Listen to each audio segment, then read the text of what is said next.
Okay, so the question is about whether responding to texts and emails during the rest intervals is going to affect your workout. And I'm assuming this is mostly about the trainer because this is kind of where we see this situation where people are just kind of sitting on the seat, barely turning the pedals over and being on their phone. Which, side note, I always just kind of laugh on Zwift because when you pass people standing on the road and their Zwift avatars, like it's like 1 foot down, the rider's kind of looking around. And I always think that the more accurate avatar in that situation would be just a person kind of looking down at their phone, because I feel like that's probably 90% of what's going on. But at any rate, generally, I would say no, this is not going to impact your workout.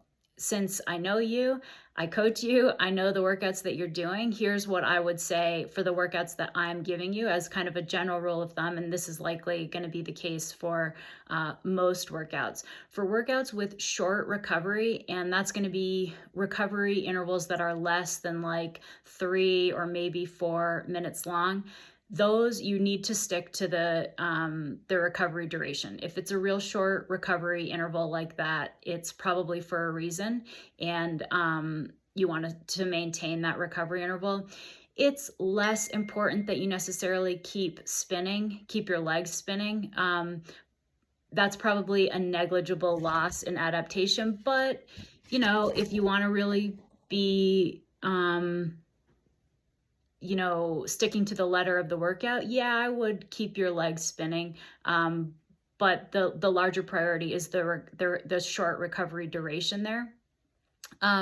With on workouts with a longer recovery interval, like outside, I would say like a 10-minute recovery, inside probably 5 minutes, just because everything tends to be a little bit more condensed for indoor workouts.